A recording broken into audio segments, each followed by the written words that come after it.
Thank you for staying with us. Perception is difficult to change when poorly managed.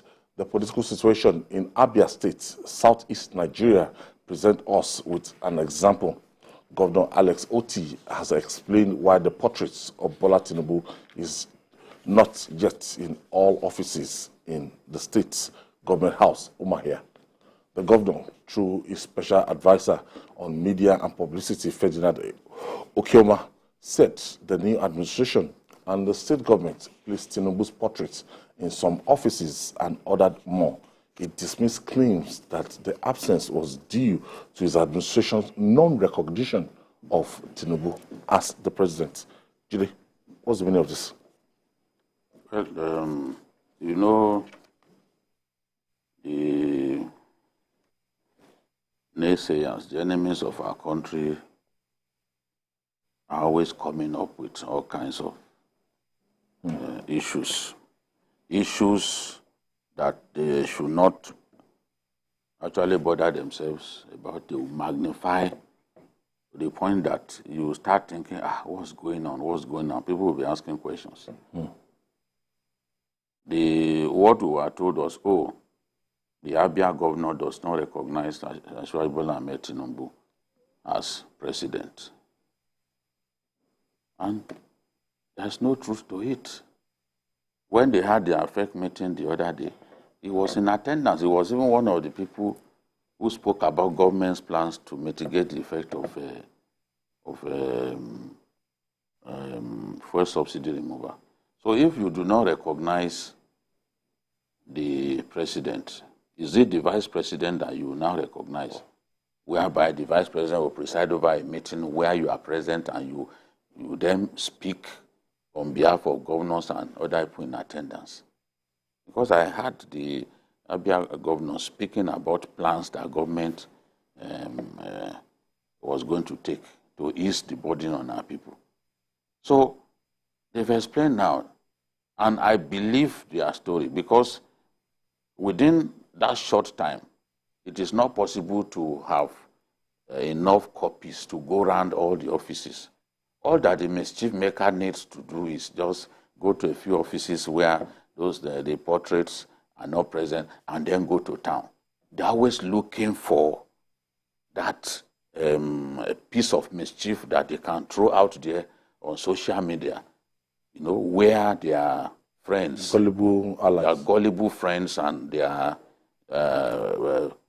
OAPs with little knowledge of national issues would then feast upon it.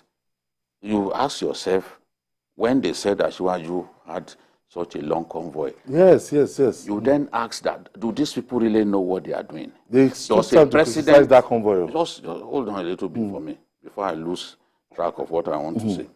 Does a president include BRT buses in his convoy? People went to receive a president. Supporters, political leaders, people looking for appointments, ministerial appointment and board appointment and all that. All of them, you know how it is in Nigeria. Made them see me say I did there so that they not go forget. They went to their SUVs, went to their... All of them, they parked. I was returning from Abuja. I saw those vehicles parked by the side of the road, stretching long distance right up to MM2. You can imagine. See how long. From the presidential wing. And I couldn't even count all the BRT buses that were there. And then you call that a president's convoy? Come on. The man has not moved into Aso Rock yet. He still lives in his Asokoro residence. People see him when he goes to work. Do you see such convoys as long as that when he's going to work?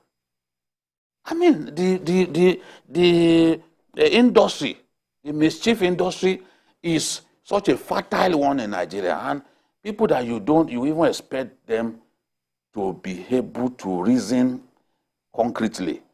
You'll be surprised that their reasoning is as pedestrian as somebody who never saw the 4 walls of a primary school. There's nothing you can do. So this is the thing. Now you are making an issue out of it. Is that the president's convoy with BRT? Ambulances. I mean, I just don't understand. Is that what you see when he moves around in Abuja? These are people, Lagosians, party men who just wanted to receive him, for them to see that, Mr. President, we are with you. so that you remember us in your kingdom. This is what those people wanted to do. This is what they do. Long. And you now call that his convoy with BRT buses? So when he's going to work, he goes with BRT buses. You could see that those were not a part of the presidential convoy. But you prefer to mislead people just to give the person a bad name. You did all of that before the election. It amounted to nothing. But you still would not stop. So he couldn't, his hands were shaking, his legs were shaking till now. Abawe know well. They shouted, Melokon. So, and I asked the question on the day that he received his certificate. I was sitting here, I asked, I said, that hand is not shaking up. When he lifted it up, the video is still there. Just making a mountain out of a molehill. What is, now the Abia governor has explained, they will be shopping for another mischief that they can make. This one, they won't stop here. No. Because somebody said, they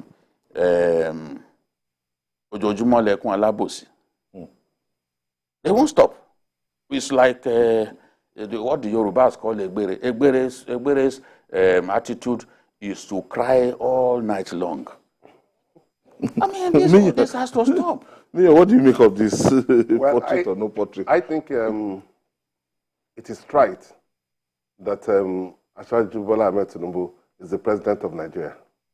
You don't need a symbol to validate that.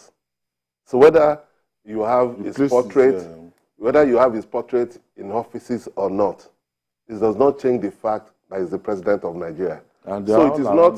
So it is not. Yes, it is not an issue that because his portrait is not in some few offices in Abia, that means they do not recognize him. In fact, it is taken that he's the president. Nobody until the court says otherwise. He doesn't need anybody's validation. He's there. Everybody knows he's the president, and he's doing the job of the president. So the portrait is just a symbol to represent that he's the president of Nigeria. So it's not an issue. It's, I don't think we should waste our time about some people who want to create mischief when it comes to things. Whether his portrait is in an office or not, he's the president of the Federal Republic of Nigeria. And nothing can change that. All right. We have been admonished